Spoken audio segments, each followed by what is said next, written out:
Represent, you may begin your testimony. Okay, I'm going to take it down a couple of notches. Good afternoon. Thank you, Mr. Chair and members of this committee, for allowing me the opportunity to speak. My name is Heather Turchi, and I'm speaking on behalf of the 13,310 voters of Senate District 14, the 5,317 voters of House District 75, which is here in Little Rock. Last week, Senator Flowers gave one of the most heart-wrenching testimonies about kids trapped in impoverished areas with no way out. I, too, have parts in my district where we are facing the same issues. Last fall, when canvassing for my bid for state representative, one thing I continue to hear from minority parents is that they wish their kids had more options. Instead, their kids are trapped in an F-rated school with 26% of the children reading at grade level.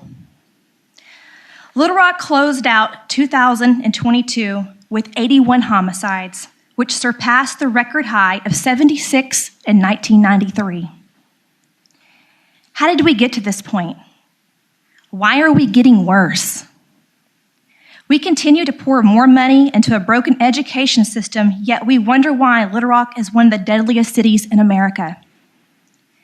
Instead of teaching curriculum that would advance our kids, Little Rock School District held a teacher's workshop on why black males are dangerous, the privileged first oppressed society. I also have documentation backing that up that a teacher had sent me.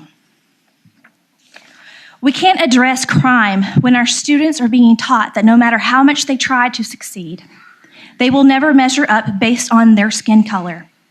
We can't talk about economy, creating jobs, or moving away from government dependency without it being labeled racist. This is my city. This is my home. People and businesses are leaving the city due to surging crime rates, high taxes, and poor public education options, slowly becoming a mirror of Pine Bluff. We are failing our kids by not giving them every opportunity to break the chains of poverty and violence. Instead of focusing on the can't, let's focus on the can. Let's focus on the one thing that matters the most: graduating kids that can read at grade level and teaching them how to think and not what to think. Everything, and I mean everything, starts with education. We all have different ideas on what that should look like, but what we all can agree on is that the system is broken and we need change. This bill allows that change. It allows that single mom in my district who always dreamed of giving her young child access to a world-class education. It will give that child who is dyslexic but didn't qualify for IEP an opportunity to attend a specialty school, such as my nephew. Over the past 3 years, I have heard the stories and outcries from teachers and parents who are begging for change. This is about our kids. This is about our future. And with that said, I ask that you vote in favor of SB294. Thank you. Thank you for your testimony. Will you take questions? Yes, sir. Representative Flowers, you're recognized. Thank you. You may or may not know I'm a representative and hail from, born in Pine Bluff, Arkansas. Yes, ma'am. And I just heard a little bit of what you were saying coming in, and I won't waste time to try to challenge back and forth. Okay. But what I'd ask you is, how would this bill help the Pine Bluff School District in particular, since you talked about Pine Bluff? Well, my idea of what I think school choice is going to look like would be a CVS Walgreens setup. Okay, you have competition, you have options as to what you can pick from. So I think what we're going to have is, because we're already seeing this happening in other areas, Baptist Prep is already setting up satellite offices or satellite schools in Sheridan and North Little Rock. I think what we're going to have is options that are going to be moving to your areas, such as Pine Bluff, to give these kids a better option. Does that make sense? Follow up? Yes, go ahead. Well, talking to the chair. Yeah. Not you. No problem. Thank you, Ms. Turchi. Appreciate your indulgence. You're recognized. Thank you, Mr. Chair. No, it doesn't make sense, because what I'm, I guess, asking you about is separate and apart from our perceptions, I'm basing my question strictly on the bill. And so aside from perceptions about, what the needs of Pine Bluff School District and other districts might be,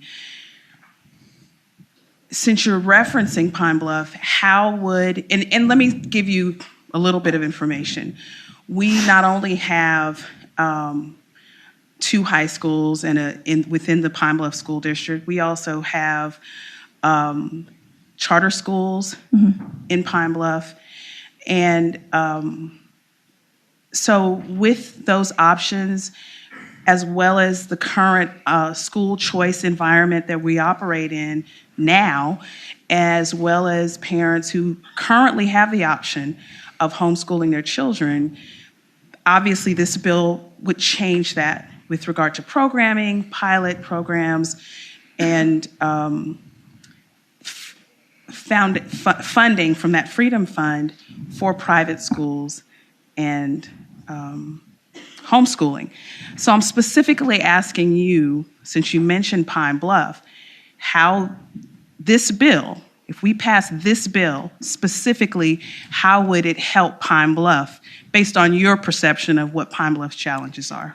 Well, I think we are currently seeing Pine Bluff as being a crime-ridden city, just like Little Rock. And I think ma'am, the schools. I'm sorry. I'm just. No, I understand. And what I'm saying if you could is answer that my question. is Thank that you. we need options.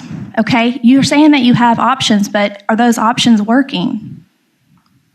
Well, I'm asking you, since you're testifying and you mentioned Pine Bluff, how this bill would help Pine Bluff, because you seem to know. By bringing more options to that area, by bringing quality education and giving those parents an option, giving them more options. Does that make sense? And I actually wasn't referring just to Pine Bluff.